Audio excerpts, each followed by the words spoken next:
You talk to people and they're content. They're like, oh, I'm happy with what I've got. I'm like, why? Because there's people who have a whole bunch more than you. And I was never content having a normal life. I wanted an exceptional life. I didn't want a normal car, a normal house, a normal girlfriend. I didn't want none of that. I was like, no. There's dudes out here that have the best. Why do they deserve the best and I don't deserve the best? I really believe that. And this is something I've always had inside me. I just didn't understand why I couldn't have the best stuff. A wealthy upbringing. We come from a very poor upbringing. When we moved to England, we were in a homeless shelter for the first year as we were trying to find council housing and a single mother council estate. Yeah. I've got every excuse everyone else has got to be a criminal asshole, and I'm not. Yeah. So, and people go, oh, you're lucky you could kickbox. Listen, getting up and running to this gym because my mom didn't have a car and we couldn't afford the bus, and running 4 miles training, then running 4 miles home is not luck. You could have done that and didn't want to. So, people may meet barriers, but if you genuinely apply yourself. Nobody, absolutely nobody, gives a fuck about you as much as you're going to have to give a fuck about yourself. Nobody cares about you as much as they need to care to fix your life. Even your parents, even your friends, even all the people who think they care about you, they care about you. Yeah, sure, there may be 2 or 3 people on the planet who genuinely care about you.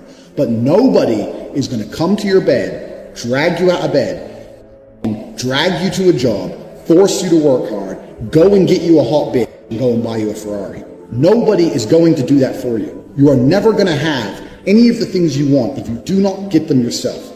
Nobody cares about you enough to do it for you. This is absolutely true. Because when you've come from the absolute bottom to the absolute top, and you've done it all off of your own back, and hard work and dedication, and never missing a day, the only shortcut to life is to never miss a day.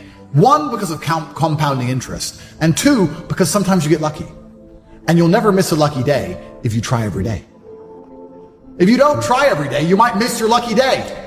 And that's what people don't understand. If you never miss a day and you never don't try and you're always on time, was I late today? No, on time, and you try and improve every aspect of your life, and you're a professional, and you try and make sure that you analyze your decisions, you give yourself feedback, you don't make mistakes, you're not lazy. If you try and you make it to the top, you end up elitist, because you look at the people down below and you're like, well, why didn't you try? I did. Oh, I did too. No, you didn't. That's a lie. We were very, very poor. Me, my mother, and my brother, when we moved to England, we grew up in a homeless hostel. So I grew up at the very end of the socioeconomic ladder. I had a worse start than 99% of people. But I lived my life when I was poor, furious at the fact I was poor.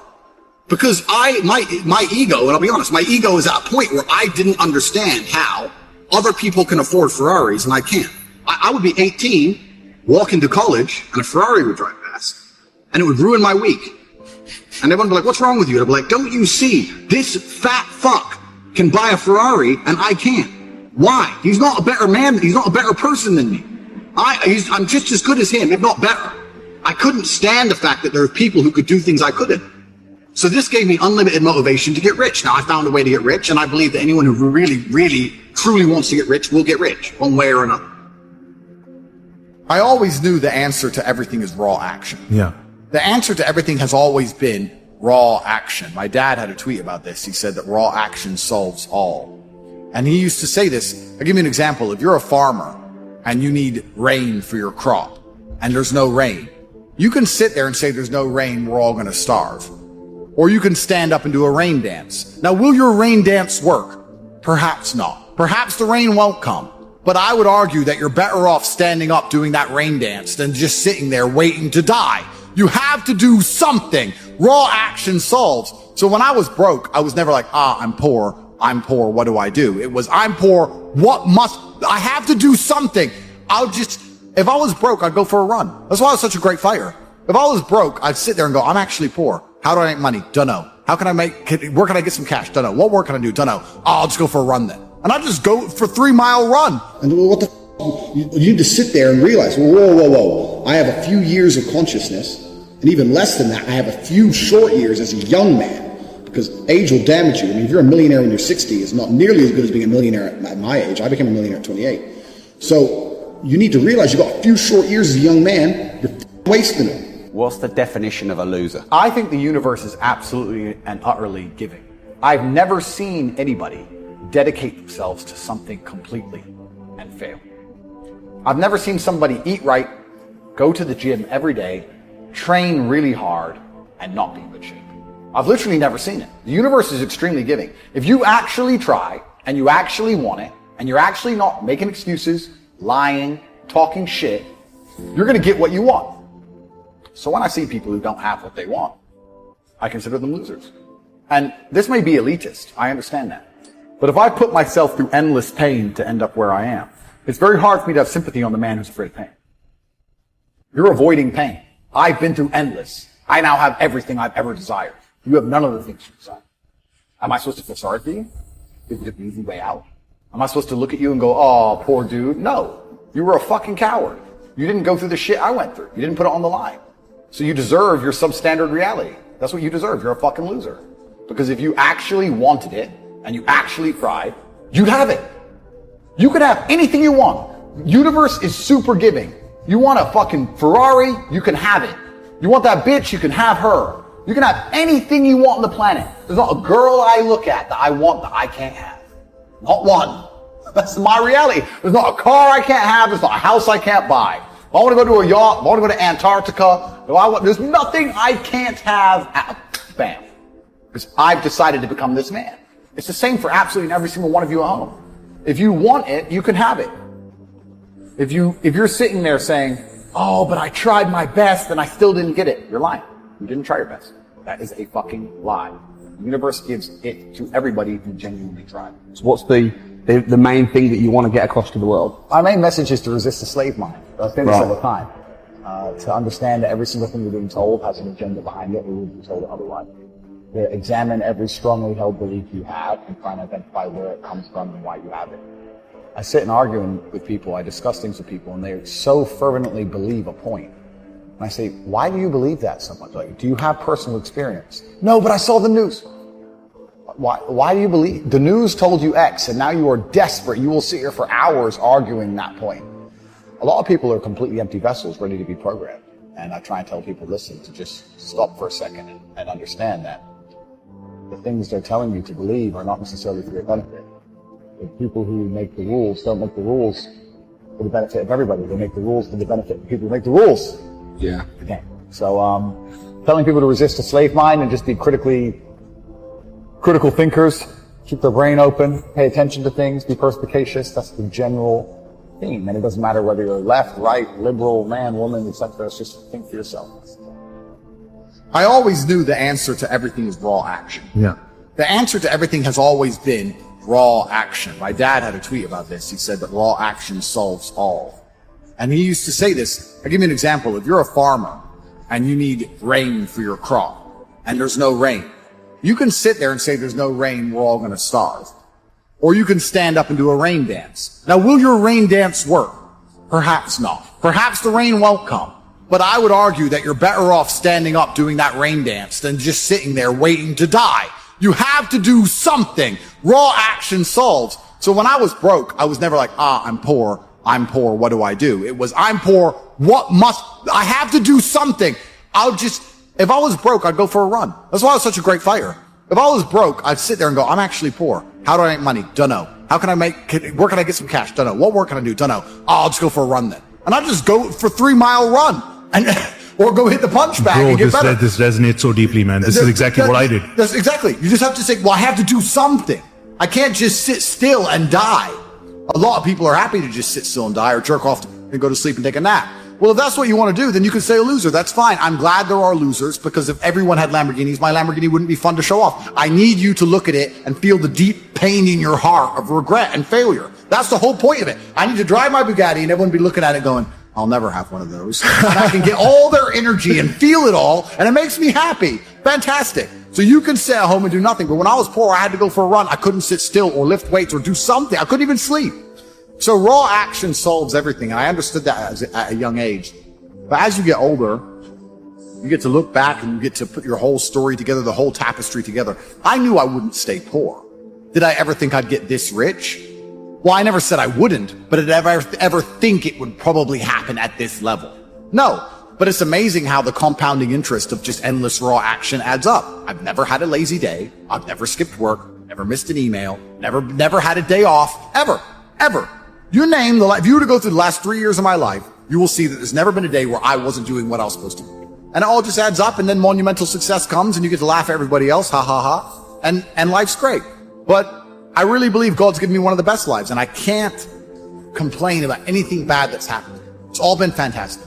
And the majority of people are losers. And this goes back to why, when we were saying earlier, how I know the elites view us. Because I'm from a council estate in Luton, a single parent household. And I've only been rich 10 years or so. And I despise losers. So imagine you're a billionaire born into a family, a lineage which has controlled Earth for hundreds of years. Imagine how much they despise us. Do you think they give a fuck about putting a bullet in me? Do you think they're gonna have any sleep at night missed? Do you think they give a solitary fuck about you missing your fucking parents' funeral because of the common cold? They don't give a solitary shit. Why would they? Because I already know how I feel when I listen to losers complain. Because this is what happens at a certain level of competence and power. You just get to a point where you're like, I'm tired of hearing your fucking excuses. That's bullshit. And you become, to a degree, yeah, cold and psychopathic. It's true. That's what happens. And I get it all the time. I get thousands of emails a day. Everyone I grew up with, people I know, I get it all the time. They'll message me, hey man, just unlucky. You are not unlucky. You are a lazy fucking loser.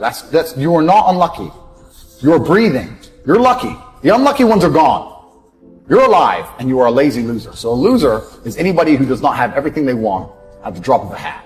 That's who I call a loser. Because I have absolutely everything I could ever possibly desire. And if I wanted something that I couldn't have, I guarantee you can speak again in a few months and I'm not. It's interesting you say that, because I have this saying and nobody can understand. I say money's not real. And people say, what do you mean money's not real? It's not real. Money's not real. It's numbers on the screen. It's not a real thing. And once you start putting systems in place that generate huge sums of money, and once you get to the point where money basically has no value, like I do, I can go buy a Ferrari today and my bank balance will look like it doesn't change. So this money isn't real. It's just numbers. It's all fucking invented. It's printed from the sky. It's garbage. You just have to find a way to make people understand your value, and yeah, it can just appear from absolutely nowhere. And I went from completely broke to hundreds of millions of dollars. And I know what you're saying in regards to this other world, because there is a subsect to humanity. It's kind of strange. When I was broke, when I was on a council estate in Luton, I thought everyone was poor. And now that I have money, it kind of feels like everyone's rich. I go to buy a plane and they're like, no, I'm sold out. Thought you fucking sold out of planes? I go to buy a Bugatti and they're like, sold out. I'm like, all the shit. Who are these people? Yeah, everyone's bought everything. Yeah. And it's crazy how many people out there have such ridiculous sums of money. Truly ridiculous sums of money. There are so many rich people in the world, and it's kind of like your reality is based on it's the Matrix, right? If you're broke, everyone's broke. If you're rich, everyone's rich. And a lot of people have this separation. I was lucky to live in both worlds, but a lot of people have this separation. A strong body is a strong mind. Secondly, there's a lot of discipline required in fitness, and discipline can be applied to universally to all things. Discipline is a skill you can pull out of your pocket and apply to anything. You can force yourself to do something you don't want to do because you're disciplined, not because you're motivated, like we said earlier on, not because you feel like doing it, but because you're supposed to do it. Thirdly, this is something that not many other people say, so I'm going to say it. There is a unspoken rule amongst men, and I remember a few weeks ago, maybe a few months ago, there were women on Twitter or women on the internet saying, when men meet, do they always think about the possibility of violence? Does that cross their mind? And they were surprised by that fact. That if men we met for a podcast, but if you meet men in an unfriendly scenario or you don't know who they are, for a fraction of a second, you're thinking, can I win this fight? Are they going to attack me?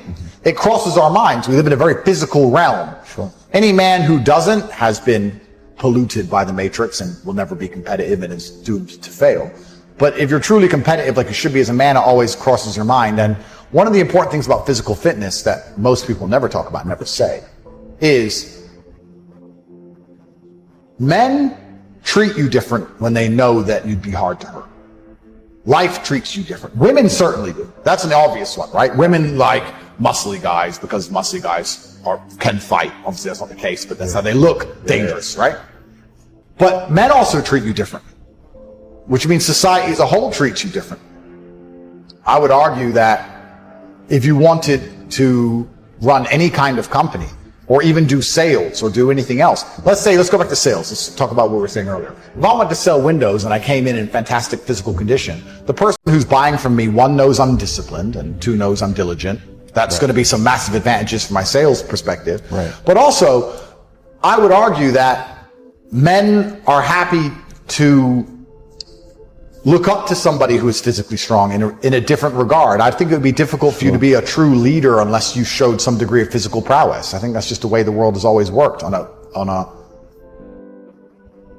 a deep level. When a man looks at a guy who's 6'8" and jacked, and he says, we're going to go into battle, you're more motivated to go into battle beside him because he's 6'8" and jacked. You feel like you're going to win. You like the idea of being led by a warrior. Right. So there's that huge element to it as well. And the final part of it all is that it's so much easier to keep something than it is to gain something. And once you're in good physical shape, it's actually so easy to maintain as opposed to ever get there. Mm-hmm. It's so hard to get there that if you ever get there, you may as well just keep it. Right. It's because it's so easy to keep as opposed to lose. And I think it's in today's world, it's also a huge status symbol because we live in a world now where most things can be bought. You can buy Instagram followers, and you can hire a Lambo, and you can buy a hot chick to stand next to you, but you can't yet buy perfect physical conditioning. Mm-hmm. That is showing the world that you did it. One rep at a time, it's earned. You have to earn it. And it's one of the few things left that has to be earned the hard way that you can't buy, which I think is also very important. We can also continue to answer this question because you're going to feel different. You feel different as a man when you know you can, and I'm a peaceful man, but when you know if things happened or if someone tried to hurt the woman next to you, you could destroy the man who's trying to do it. You feel different. There's an aura that people can smell. The woman can smell it. Predators can smell it. Maybe perhaps if I was built differently, I would have been treated differently in jail. Good point. Yeah. But everybody looked at me and they knew who I was and they thought, that's messy. Not him. It's just how humans work, right? And it's just how the whole universe works. It's how the animal kingdom works. Even lions and tigers, as fearsome as they are, go for the weakest antelope. They don't want a hard fight. They just want to eat, right? Even mating partners. Yeah. 100%. So society is the same. I'm sure there's scenarios in my life where I've walked down a street and I've been left alone, and the person who walked after me a few seconds later, because he wasn't built like I was the one who got mugged. I'm sure that's happened at some point in my life. But I'm the hard target. And I like feeling like the hard target. And I think that I approach life differently knowing I'm the hard target. I think you should go through life with respect. Yeah. I think one of the biggest problems we have in the world today is too many people have just become comfortable with being idiots. You talked about rage bait. Yeah. 99% of streamers are idiots. They're running around insulting and abusing and pranking innocent people and playing stupid games and insulting people they don't know. I don't find any of that funny. I don't think any of that's appealing in any way. When I see these idiot streamers running up to innocent people and scaring them or insulting other people they barely know for views or all of these kind of things, I think it's extremely infantile. And I think that not too long ago in the world, it would get you hurt. And I go through the world with respect as much as possible. I try not to disrespect people because I understand where I'm from. If you disrespect people, real bad things can happen. So I'm not the kind of person who's going to sit on Twitter and just insult random people. I think that's stupid. Even if they can't find me, even if they can't get to me, even if they don't have the capability, I think God himself is watching, and I don't think God likes people who do that kind of thing. I think that you pay the price one way or another if you're going to go through life and be that kind of person. You should be respectful to everybody. I'd be respectful right up to the point I hit somebody in the face. Why wouldn't I be? That's just how I am as a person. So I think being respectful is extremely important. I think it's what the world is missing.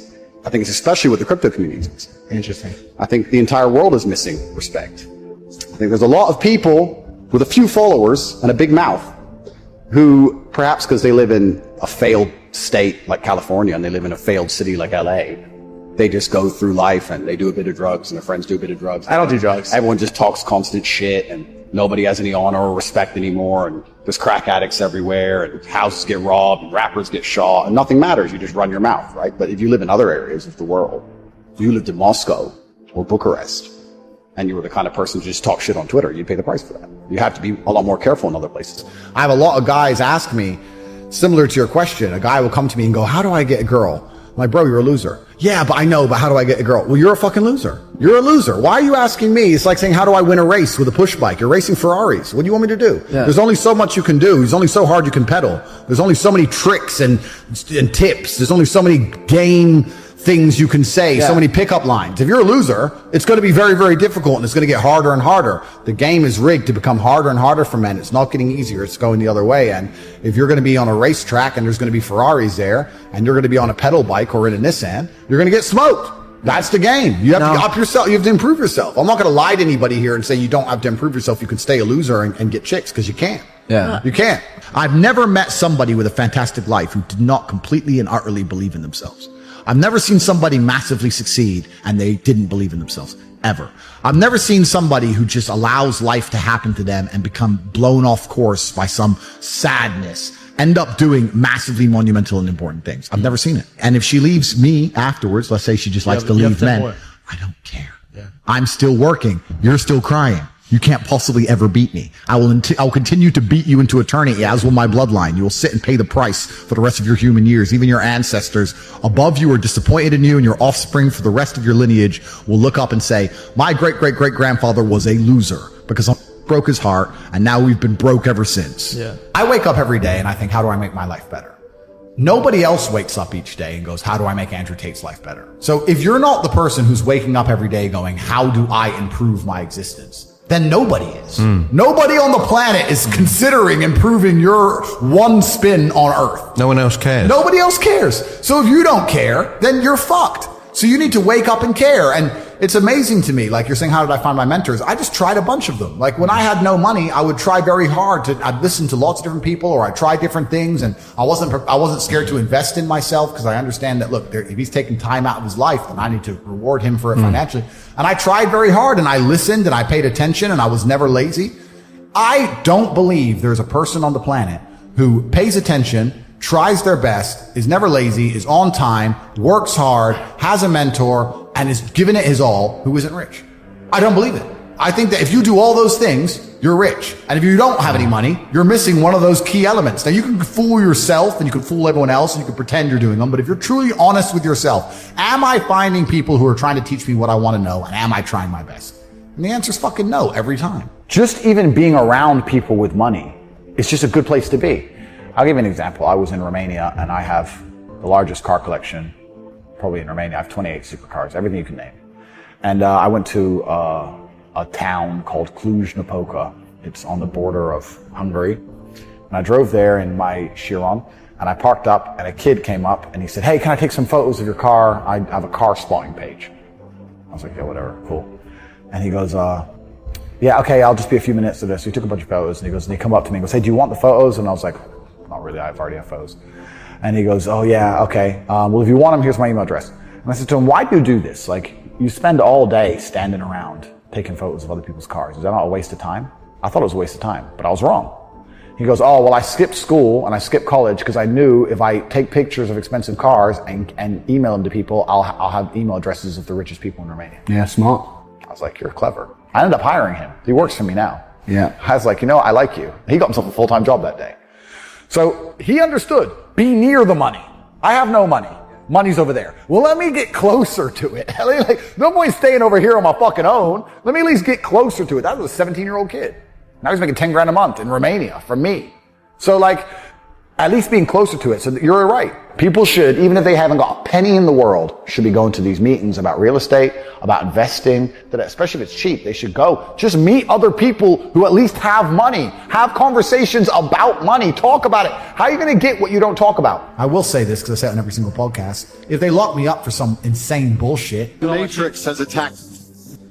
if I carry on with the trajectory I'm carrying on, they're going to put me in jail. Because I'm too influential. For the people watching at home, they just need to sit and understand that the system does not make rules for the good of you. It makes rules for the good of the people who make the rules. And a lot of the life paths laid out to the average man at home today is not for their own good. It's only going to lead them to depression and misery. There's no evidence in my file because I've done nothing wrong. Everybody knows I'm innocent. This is a huge injustice the way we see it. They should not be detained at this point. There are not even charges filed against them. People are trying to set him up to look like he's something that he's not. They best get this guy, because if he comes out and he's free, oh my gosh. Can you imagine if he comes out and he's free, what his first life is going to be like? It could break the record. It'll be the talk of the world. on how many people. It'll be banned in countries. It'll be feared, because if you go after a person like this, you better have proof to arrest them or get them. You don't go through somebody like this because they become a big figure and their message becomes bigger, specifically to the people that didn't listen to it before or hated it. They're going to say, why are you trying to silence this guy? And you don't think Andrew's going to come out telling the story? The point I'm trying to make is smart work or intelligent work is something that most people use to hide and disguise their laziness. And I'll tell you why. Because if you're not a lazy individual, the first thing you do is you dedicate your entire life to work. Like I just said, every check is work, every gym session I go to is work, every car I drive is work. I'll film it, I'll use it, whatever it is. Every single thing I do inside of my existence is work. Once I've used all of my human time, every single waking second of every single day, and I now have a pile of work I can no longer complete, then I look to streamline. And then I go, okay, I've been awake for 17 hours and my work isn't finished. I need to find a more efficient way to get my work done. That's when you start being smart and efficient. But until all of your time is used, smart and efficient is a disguise for laziness. It's flawless, right? You don't need to be smart or efficient in work. I have people inside of Hustlers University. You just said I conquered TikTok, right? There's a guy inside of Hustlers University who's 16 and he's making 45,000 pounds a month. You know why? Because he takes my old interviews, he makes TikToks, and he puts them on TikTok. He does 300 TikToks a day. He just works. Doesn't think, doesn't try and be smart, doesn't try and be efficient, doesn't try and change the world. He sits his ass there on his phone and fucking works. And now he's making 45 grand a month. I've told this story on other podcasts before, but I've been an envious person. I've told this story because it was so pertinent to me about how most people don't care. I was walking to school.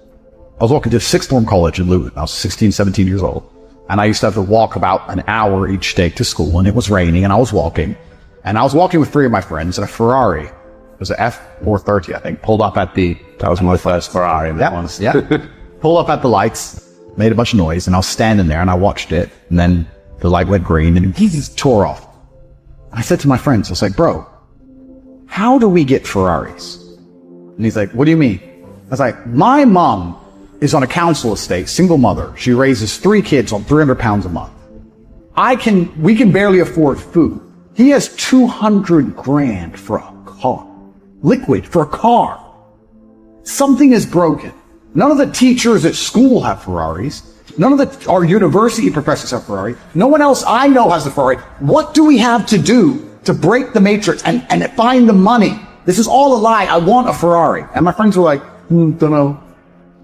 That's why I have Ferrari friends. Well, no, that's why I have Ferraris and they don't. That's why I now have 33 Ferraris.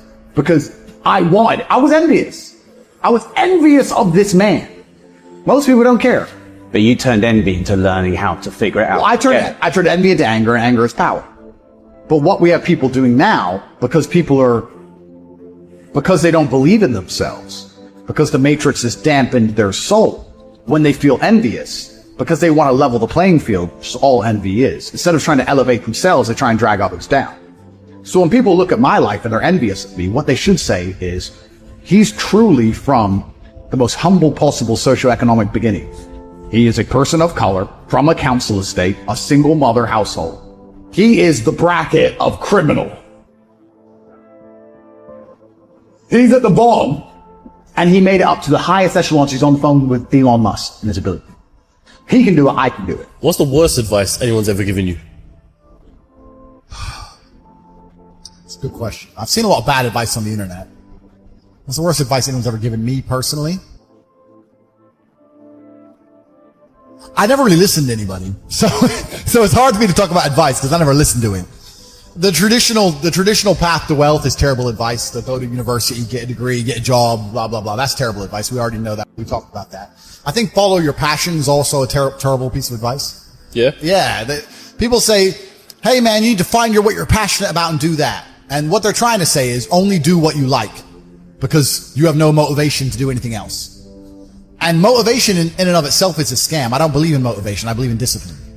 I am not motivated to do the things I'm supposed to do every day. I don't wake up full of joy that I have to go to the gym or that I have to work or deal with crap. I don't feel motivated to do them. I'm disciplined. I do them regardless of how I feel. Whether I'm in the mood to do it or I'm not in the mood to do it, it gets done. That's discipline. Discipline's a real thing. Motivation is fleeting. Yeah. You're never going to be permanently motivated. So when someone comes along and says, oh, do what you're passionate about, what they're saying is you'll have endless motivation, and then you'll be able to try hard. If you're the kind of person who can only try hard at something he enjoys, then you're going to fail. Because most things you enjoy don't pay any money. If they paid money, you wouldn't enjoy them. It's called a job, right? Nobody likes their job. You like your hobby. I'm sure you like playing video games. Maybe 1%, 0.1% can make money from video games, right? Most people, you ain't ever going to make it. Yeah. Do you think the guy in China who owns a concrete plant is passionate about concrete? Do you think he's sitting there stroking it at night, naked in bed? Fuck no. It's money. Be passionate about success. If you're passionate about money, then you can be passionate about anything. I'll be passionate about any business on earth that pays me. If you pay me $1 billion to dig that hole, I'll be very passionate about that hole. I will dig that hole with passion for the cash. Because you know the cash. For the money. Yeah. That's right. So when people come along and say, oh, you need to find something you're passionate about, follow your passion. Bro, you're going to follow your passion to the fucking food bank. You're never going to make any money that way. You have to sit there and go, what is going to pay me? Most men's dream is a Lamborghini, let's say. And they have to save, and they have to finance it, and work out how they're going to pay for it, and they have to get the garage for it. And it's a big deal.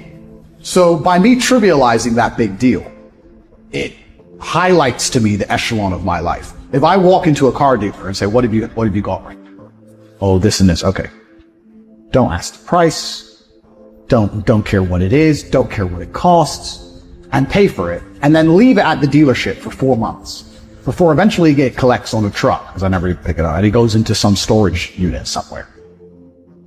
It's like I get other people's dreams with ease. I take their dream scenario and I trivialize it into just, okay, I don't even want it. And I think that's what I enjoy about it. It's kind of like, that is hedonistic. It's kind of like a man's in love with a supermodel. Oh, I love the supermodel, and he writes on her Instagram. And these dudes, this is real. A man's in love with a girl on Instagram. She's got 3 million followers, and she's beautiful, and he's liking her posts and writing underneath it, and he's inboxing her, and she's not replying. He's obsessed with her, and I'm like, yeah, okay, coffee. Fine, Tuesday. Do I really want to talk to her? No. But this man wants it so bad that I have to make it so ridiculously easy. I guess it's kind of like a peacock putting up his feathers, you know? Or a lion saying, don't come near my territory, don't come near my tree, or I'll annihilate.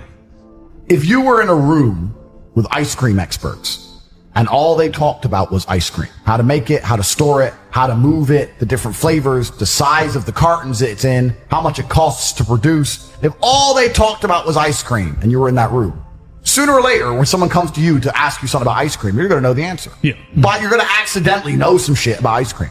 If you're in a room of people who only talk about money, do you understand what I'm saying? Yes. So you need to be around people who are about it. And the problem is with the people out here, everyone has a dream, but not many people have a plan. A dream and a plan are different things. When you say to guys, do you want to be rich? Yeah, I want to be rich. How will you get rich? One day when a ship comes in. So you can have a dream with no plan. When's the last time something fantastic has ever happened on accident? When's the last time you've seen a big jacked dude and you say, hey man, how'd you get so jacked? And he goes, dunno, oops. Dunno. It just happened. No, he planned it. He went to the gym, he ate a certain way, he planned his meals, he had to make it happen. It's exactly the same with getting rich. You need a plan to get rich, right? Everyone out there has a dream, but very few people have a plan. Yep. If you're surrounded by people who have a plan to get rich, and you provide value to them in some way, because they're not going to drag you up if you ain't doing nothing, because that's what friendship is. Friendship is value exchange. Yeah. If you provide value to them, sooner or later you're going to begin to make money. Let me tell you something. When I was broke, like I said, I have a bunch of money now. I was broke. This is not like I was broke, but from like a middle-class family. I was broke, single mother, public government housing, no car. I had to run to the gym, broke. When I was flat broke, the only of my friends I'd sit around and talk to with my friends who would talk about money. The guys who would sit and talk about video games or sit around and talk about football, I wouldn't hang around with them. I only used to sit and talk to my friends, talk about money. None of us had any money, right? But if we walked into a coffee shop and we bought coffee, we would then sit there over our coffee and analyze, how did this coffee shop make us give them our money? Because that's what's happened. We've given our money to this coffee shop. Why? Did we really want coffee? Where is it located? Is it a convenient location? Is it because of the brand of the coffee? Is it because the waitress is cute? Why are we in this particular coffee shop? Why didn't we go to that one? Why are we in this one? If we were to open up a coffee shop next door, how could we outcompete this one? What's the rent for this place? What's the margin on a cup of coffee? Everyone in here's a man. If you notice, everyone in here's a man in a business suit. Why is the person serving not a hot girl? Why is it a guy? Do they sell sandwiches? Do they sell cake? Like, start to actually think. Think about the money. And then if you do that every single time you spend money on anything, you're going to end up realizing there's tons of gaps. There's gaps in the market everywhere. You'll start to sit there and go, you know what? I could open up a coffee shop right next door to this fucking coffee shop. Change this, this, and this, and murder this place. But people don't think about it. People just give their money away all day, and it never even crosses their mind about how they were convinced to give their money away. Yeah. You know? Because if you want to get rich, you're not the Federal Reserve. You can't create money from the sky. You need to convince other people to give you their money. So every time you give your money away, work out why. Yep. You know, so you need to be surrounded by people who think this way. You need to adopt this attitude. I've always had it even when I was poor. You need to start to realize that the traditional methods of creating wealth, which are advertised to you, are a scam. The idea that you can just work really hard, save up, get a mortgage, and in 35 years pay the house off, and then you'll be rich. That's not real. That's what your parents did, right? The average cost of a house during your parents' era was like 4 times the wages or 5 times the yearly wage or something. Now it's completely out of control. Yeah. It's completely out of control. And patience is another thing I'll make a big point. Patience is a huge enemy to getting rich. I don't care what these Gary Vee and these dorks, because Gary Vee's a nerd. Gary Vee's a nerd, right? He may have some money, right? But if I were to grab him by his neck, hey, bro, you gotta be really tough and you gotta really work hard. Shut the fuck up. Pussy. He's a bitch, right? So when all these dorks are talking about patience is what they tell the slaves to convince the slaves to keep being slaves. That's what it is. If I was in charge of the world, right, and I had a working class of slaves, which is what the working class is. I don't use that word slaves unironically, right? You're slaves, and I'll tell you why. If I can create something from thin air, and I can create unlimited amounts, and I can make you give up your life for this thing, you're my slave. If I could create dollars from thin air, unlimited amounts, and I can make you sacrifice your life. Fiat currency. And make you sacrifice your life for a tiny percentage of what I can create from thin air, you are my slave. Because even if you say no, I'll say, I'll give you some more. Oh, okay. Oh, here's some more of the free thing I make. Here, go do it. Go clean the streets, idiot. You're a slave, right? So the slaves, what they do to keep the slaves being slaves is they advertise patience. Don't worry. Here's what you do. You go to school, you go to college, you go to university, you get in debt, you get a mortgage, you get in more debt. You work really hard. Don't worry. Your life's shit now, but in the future it'll be good. Don't worry. A good day's coming. You might retire with a 401k. Keep working. Keep going, slave. You can do it. Patience is how they trick you into keep being a slave. Yep. I turned myself from no money to my first million in 2 years to 30 million 3 years later. That's how fast you can make money if you're about money. If you're about it, right? So I've never believed in patience. You gotta forget the patience. You gotta forget the people who money loves speed, man. Money loves speed. Yeah. You gotta forget the people who aren't about money around you. It's gotta be all you think about, all you talk about. You gotta start producing. You gotta start attracting attention one way or another. And if you do all those things, you will start to make some money. But next time you're sitting with your friends, this is a challenge for every single person watching this. Next time you sit with your friends, unprompted, come in, sit down, and just join in the conversation. Just join in whatever they're talking about. And after about 20 seconds, sit and think, this is bullshit. This is not going to make any of us rich. They're talking about this, that, this bitch, fucking football game, this guy. This is not going to make any of us rich. Nonsense. Eureka! A wealthy upbringing. We come from a very poor upbringing. When we moved to England, we were in a homeless shelter for the first year as we were trying to find council housing and a single mother council estate. I've got every excuse everyone else has got to be a criminal asshole, and I'm not. So, you know, and people go, oh, you're lucky you could kickbox. Listen, getting up and running to this gym because my mom didn't have a car and we couldn't afford the bus, and running 4 miles training, then running 4 miles home is not luck. You could have done that and didn't want to. So, you know, people may meet barriers, but if you genuinely apply yourself. 60 in the world, Lou. Man. How did we pull this off? Didn't I see you working in Chipotle? Yeah. Bro, Tristan I was a brokey. You were a brokey. Tristan used to work in Pret. He was a brokey. And I used to work in a fishmonger's carrying boxes of ice. We used to be brokies. We were brokies. I want to make something very clear. I come from a very poor family. My mother and father broke up when I was 11. My father stayed in America to play chess. There's no money in pro chess. My mom and we all moved to a homeless shelter in Lutening. I grew up in a homeless shelter. So I grew up as poor as you can go. And I went to a council house, went to a really bad school. Full house. Just us two. Oh, you're full? Full. Okay. Nathan and Andrew have been looking for a cheap hotel for well over an hour, but haven't been able to find anywhere within their budget. I had no money. I'm carrying boxes of ice. I'm a smart guy. I'm not playing chess anymore, right? Oh, I need to do something which drains me so that I can go to sleep at night without frustration. And if I kickbox, if I run 3 miles to the gym and then fight for 3 hours and run 3 miles home, at least I can sleep. I literally couldn't sleep. Kickboxing was my answer. I just started kicking people's ass and I felt a little bit better. That was kind of how it worked.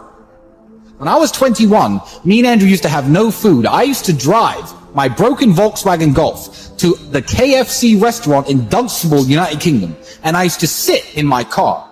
And you couldn't ever eat anyone's leftover food if they ever had their mouth on it. But at KFC, they used to buy buckets. And I would sit and wait for people to sit outside, eat their meal, and leave the bucket on the table. And I used to go and take that bucket, 3 or 4 pieces of chicken. And I used to collect 20, 30, 40 pieces of chicken that were perfectly fine left in the buckets. And I used to go home and I used to freeze that chicken.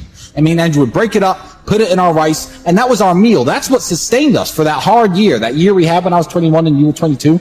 That's how broke we were. I used to scavenge chicken from KFC because I thought, fuck it, I'm not dying and I'm not losing my kickboxing fights because I don't have enough protein. What am I going to do to make it through the day? That's how broke I was. Grow up around a bunch of other poor kids and we'd be walking to school or walking to college and a Ferrari would drive past. And they'd go, oh, cool, Ferrari. And I'd say, doesn't that annoy you? And they're like, what do you mean? He knows, he's hacked the matrix. Don't you see? How does he have 400 grand for a car? He knows something we don't know. Well, aren't you annoyed that there's people out there living a lifestyle that we can't ever aspire to? We're never going to work a job and pull this off. Doesn't this bother you? And they all be like, no. But me, I was always angry.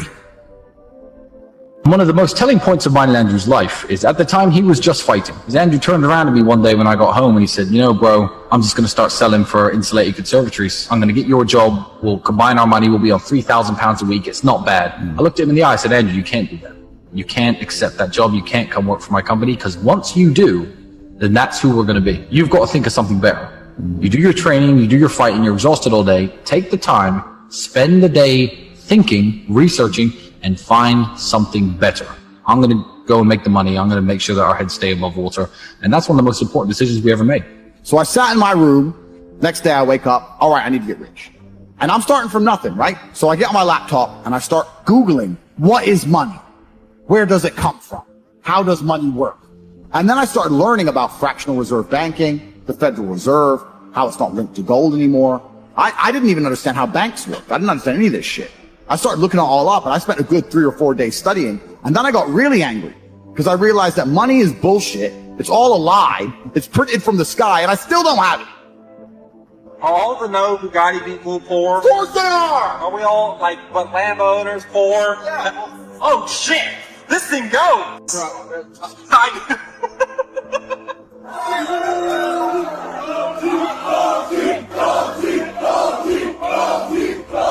Now the most famous man on the planet. I'm more Googled than Donald Trump, Joe Biden. I've conquered the world. Whoa! How much are you worth? I'm a billionaire by now. This week in between Christmas and New Year is perhaps the most wasted week of the year. Nobody does anything significant. You're sitting around, it's just been Christmas, and you just want to wait, etc., etc., etc. If you start at the same time as everybody else, you don't have an advantage over everybody else. They're going to run a race. You want to go first, don't you? So do you have to wait for the calendar to reset because you really need that little bit of extra motivation to not be a lazy piece of shit? Do you need to see a number 1 on the calendar to get up and get your work done? The winter's New Year. The winter's New Year begins directly after Christmas because you have Christmas Day, you sit around with your family, you eat food, you listen to your aunt, you see that cousin who thinks they're successful. I actually just got into college. Imagine getting into college. If you work hard while everyone else is resting, for some reason that work you do is double as powerful. God is watching the work and he has a big pile of benefits. And he's saying, who's doing work right now so I can give them some benefits? And on a normal day, X amount of billion people are doing work, so he hands out some benefits. But on a day when everyone else is being lazy, when you do work, when he divvies up the benefits for the work, you're going to get more for it. So right now, we're in a time vacuum. We're in a period of time, the days between Christmas and New Year, where everybody wastes their life. If I were to ask you, what did you do with the days between Christmas and New Year last year? You wouldn't even be able to tell. You believe you can waste the following days between Christmas and New Year because you think, Tristan, these people at home think that they've had a hard year. I've worked hard this year, so I'm going to just relax until the new year. I've done enough work. I've had a really difficult time. In fact, I've achieved a lot. Have you put a dent in the matrix like we have? No. Have you suffered in a Romanian jail cell like we have? No. Have you birthed any more children? Have you started $1 billion company? We're the most Googled man alive. No, you've done nothing. And even after fucking up for a whole year, you think you need rest. You don't need rest. What you do need is to get a head start on the competition. On the 1st of January, when everyone tries to pull motivation out their ass, there's going to be a week or so where people are going to try really hard, and all the blessings from God have to be divvied up amongst all the peasants before they eventually quit and give up. These days, you're going to get the most benefit from your work, which means you should double your work. Make hay while the sun shines. And because I am Top G, I have decided to offer you all something brilliant. Because I know most of you struggle with the basic tenet of dedication and motivation and concentration. You have TikTok brain. Your mind has been assassinated by the algorithms. This is the average person's life. Gets his phone. TikTok, TikTok, TikTok, TikTok. Girl on Instagram. Hi. She doesn't reply because she's losing. TikTok, TikTok. Pornhub. Twitter. Andrew's a human trafficker. Twitter. I'm motivated. I want to be better. Okay, you have to do this. It's really hard. Your TikTok mind. Your mind will get attacked. It's been fried like a fried egg. Imagine you're in bed and Top G walks into your room, grabs you by your hair, looks you dead in the eye, and tells you you're a fucking failure. By your hair. You're asleep. You're a fucking failure! And I dragged you to the gym, and I stood over you while you're on the machines. Puny 2000. You're on the puny machine with the lowest weight. Eventually, after X amount of hours in the worm gym, you might move on from the Punifier 2000 to the real man's machines. Point is, you can do it. You just need someone to make you do it. And I'm not going to fly around the world grabbing you all by your hair. But what I am going to do is give you an opportunity where you can be forced to dedicate yourself for once in your life. During these days, between Christmas and New Year, I'm offering a special package for the real world where you get 2 months for free. You get access to an accountability manager and you get access to the real world platform. So instead, you have to be a man. And when a man says he's going to do something, he does it even if it's hard. There's a 16-year-old kid making 45 grand a month from his TikTok. Because all he's done is he's gone into Hustle University. He's joined. You say, okay, how do I get attention? I'm 16. I'm not a flawless orator. I don't have a life or life experiences which are interesting enough to be used in a podcast which are going to ever allow people to pay attention to me. Yep. But Tate does. So let me go and find all of Tate's old stuff. Let me chop it up. Let me make a TikTok for Tate. That gets attention. How do I monetize attention? Now people are on my page. How do I monetize it? Well, I can take my referral link. I'm in HU. Here, they can sign up, get 50% off my link. Boom. So he's taken attention, the attention that I generated. All he's done is chop up some TikTok clips, monetized it, and he's making 45 grand a month. Do 16. That's much. Bro, so like it's crazy. So there's so much money that can be made, but you have to find a way to get attention in the first place, right? That's the hard part. And if you look at a lot of companies, so many of them have huge profit margins, but they have to spend all their money on advertising to sell any product, and then the margin gets wrecked because they have to get attention the old-fashioned way, which is advertising. And that's a very expensive way to get attention. You need to find another way now. Yeah. And it's difficult. That is the only hurdle between being broke and being a billionaire. Attention. How do you get it without embarrassing yourself and being a jackass? Because no one buys from the clown, right? Mm-hmm. So me, I'm lucky because I've had a very, very eclectic life, and I'm good at speaking, and I have a good memory, and I have a lot of stories, and I can sit and tell people, and I can talk in a way that make people know I know what I'm talking about. So that's how I get attention, right? Yeah. But if you don't even have that, then it's difficult. It's hard. You got to find a way. And I don't exist in a vacuum. The educational system exists in a vacuum because the loans that they'll give you, you can only spend on that education. If they were to open it up to fair market, nobody would go university. If they're to say, here's 50 G's. You can buy Bitcoin, you can start a business, you can put a house deposit, or you can buy a degree. Who's going to choose a degree? No one. So they deliberately link the loan to the education and say you can only have one with the other because they don't exist in a fair and open economy because they wouldn't be able to succeed in a fair and open economy because they are selling a scam. They're selling a lie. I exist in a fair and open economy. You don't have, if you spend $49 with HU, you can spend that on anything else. You can go buy Snickers, and man, people are saying Bitcoin's a scam. People are saying some of the most fundamental, rudimentary, new financial systems on the planet, like the blockchain, are a scam. There's always someone who's going to say something's a scam. There's some people who are negative, and the reason that people are negative like that is because it is a disguise for their laziness. If they say something is a scam, they don't have to try. Yeah. right? But they have to, I'm not saying HU is going to instantly make you rich. You have to work like you do on anything else of value. You have to get in there and try. If they get in there and they don't want to try, what's the first thing they're going to say? Scam. I joined. He told me to do something. It takes an hour and a half. I'm lazy. Scam. That's it. That 16-year-old kid making 45 grand, he's making TikToks all day, every day. He's working. Like, he ain't getting money for free. He's sitting there finding videos, chopping them up, making them entertaining, adding the fucking titles that he's working for. Not that. A lot of people with no money are really, really arrogant. I know a lot of broke people who are very arrogant. They'll come along and go, I think that's a scam. Oh, do you, Brokey? Oh, Brokey thinks it's a scam. Oh, tell me again about how my online educational platform, the biggest in the world, which I've built, when I'm flying around in my private jet. Tell me again about how I'm out here to scam you of your fucking 36 pounds. It's dumb. Because they're arrogant. And their arrogance is a shield for their laziness. People will shield laziness with anything. No one wants to admit they're lazy. So they'll shield it with disbelief. Ah, that's a scam. Or, I don't work hard, I work smart. Bollocks. More cover. Just anything it takes to say, I don't want to work. Do you believe in that? Work smarter, not harder? I believe in both. Yeah. But there's a time when it comes to work smart. And most people are trying to do the smart work before they do the hard work. It's kind of like talent, right? You don't notice if you're talented at something until all the hard work's done. Yep. I could be the most talented tennis player in the world, but I don't play tennis. So if I go down the tennis court, Joe Schmo's going to smoke me. I don't get to see my talent until I've worked so hard that I'm in the top 1%, and now I'm beating them because I have some God-given gift. Yeah. You understand? Yeah. You have to do the hard work first. If there's no hard work, there's no smart work. So someone's going to sit there and go, I work smart, I don't work hard, so I only have to work an hour a day. If working smart gets you a lot done in an hour a day, then you should work smart for 12 hours a day and get 12 times the work done. I am absolutely and utterly a believer in hard work. I'm a proponent of hard work. I have all this money and all I do is work. My entire life is work. This podcast is work. I'm getting in the car and going to another meeting, work. I'm going to fuck a bitch. That's work. She's going to be on my arm at the fucking Cannes at the film festival. That's more credibility. I consider it work to fuck her. That's work. I want to go to the gym so I'm in good shape. Work. It's all work. My entire life is work. And people don't want to look at life that way. They want to talk about work-life balance and being lazy and all this crap. I don't believe in any of that. I believe in if you want to win, you have to outcompete the man who's prepared to do nothing but work. It's player versus player. If you're going to sit there and go, I don't want to work more than an hour a day, well, the guy who does want to work more than an hour a day is going to beat you.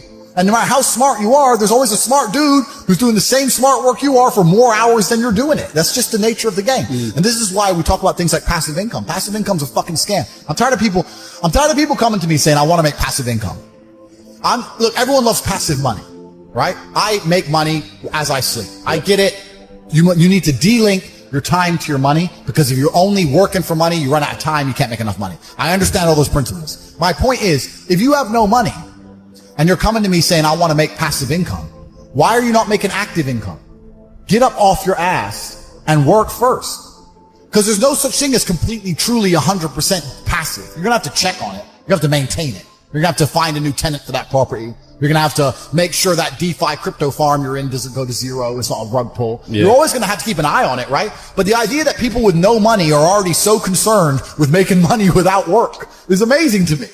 You should be worried about active income. If you show me, if I'm a brokey and you show me how to make $1,000 an hour, I don't sit there and go, okay, but how can I make that passive? I go, cool, I'm making $18,000 a day because I'm going to work. Dude, you don't need to worry about passive income until you have no more time. I look at passive income because I have 18 hours a day I work. When all 18 of those hours are done and my workload still isn't finished, I have to find a way to make some of those income streams passive, either via staff or whatever else. Yep. And that's how I work smart. I use all of my time, and when all my time is done, now I have to become more efficient so that I can get more done within the same time frame. To sit there and say, I don't want to use my time, so I want passive income is dumb shit. The 16-year-old making 45 grand a month. If he was to sit to me and go, I don't want to make the TikToks, I want someone else to do it, make it passive, that he wouldn't be making any money. He's just working. You have to just work. At some point you have to bite the bullet and just work. So when someone comes to me talking about passive income and they're a brokey, I'm like, you are just lazy. You are lazy. You will never get anywhere. Lazy people never get anywhere in life, doesn't matter what it is. Doesn't matter if it's tennis or money. If you're lazy, you're never going to get it. But also diversification becomes very easy when you have a good team. It's amazing. Every single thing I talk about ties back to things we've already talked about before. We talk about having good people around you, right? So how can I run all these casinos while I'm not even there? Well, I got people around me who can do things for me. I got a good team of people. If you start with a good team, you're going to make it. That's really true. Brotherhood in and of itself is so valuable.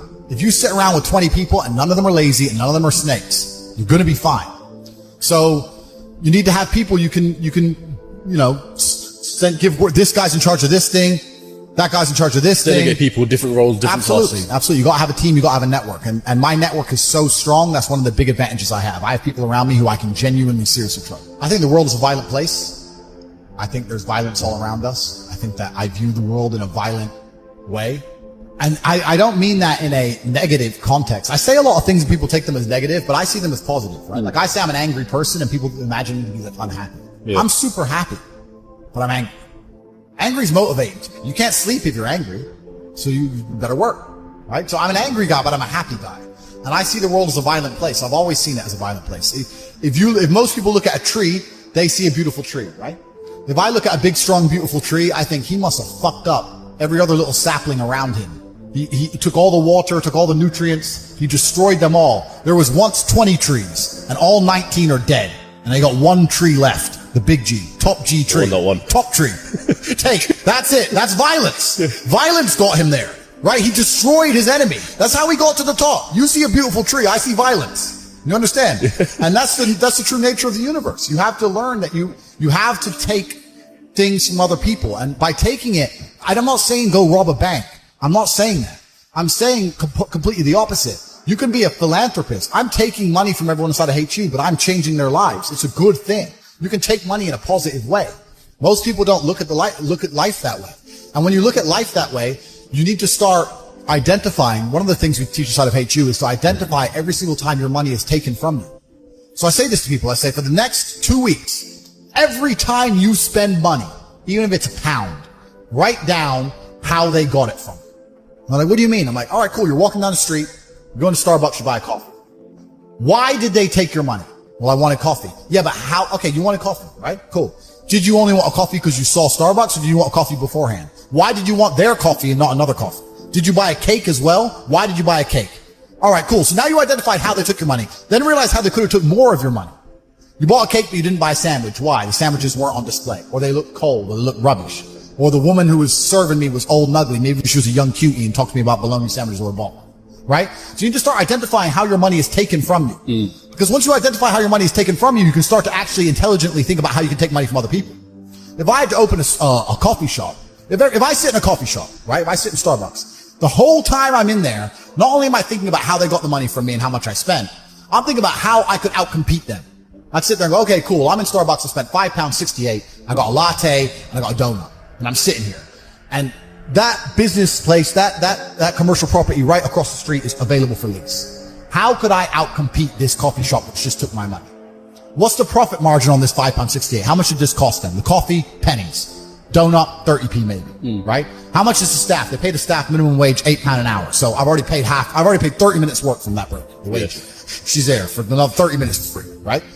How much is the rent? How much is the business rates? If I had to open up there, how would I attract people to come into my... Listen to me. If you don't wake up right now, you will lose everything. Not just your dreams, your time, your potential, your entire future. And the worst part, it'll be your fault. You've been lied to. They told you to hope, to stay positive, to trust the process. It was all a trap. Hope is the greatest scam in human history. And it's the reason you're still broke, still weak, still invisible, in a world that only respects power. Every second you wait, another man, someone hungrier, stronger, and more ruthless than you is taking what should have been yours. And if you don't act now, you will be left behind forever. This is your last chance to wake up. Listen closely or regret it for life. Let me tell you something most people are too scared to admit. Hope is useless without action. You've been lied to your whole life. They told you to stay positive, believe in yourself, and trust the universe. As if sitting around waiting for success to land in your lap was ever going to work. It won't. Right now, at this very moment, another man is outworking you. While you're scrolling through your phone, he's making money. While you're hesitating, he's executing. While you're hoping for change, he's forcing the world to bend to his will. That's why you're stuck. That's why you don't have what you want. Because you still think hope will save you. It won't. Because winners don't hope. Winners take action. You think the world is unfair? Guess what? It is. You think the rich have an advantage? They do. You think successful men are playing the game better than you? They are. But here's what no one wants to admit. You can win anyway. How? By doing what weak men refuse to do. Discipline. Sacrifice. suffering, grinding when everyone else is quitting. That's how you win. That's how you become the kind of man nobody can compete with. But most of you will never do it. You'll watch this, feel motivated for 5 minutes, then go back to wasting time, and that's why you'll lose. Because deep down, you're addicted to comfort. You want success without suffering. You want rewards without discipline.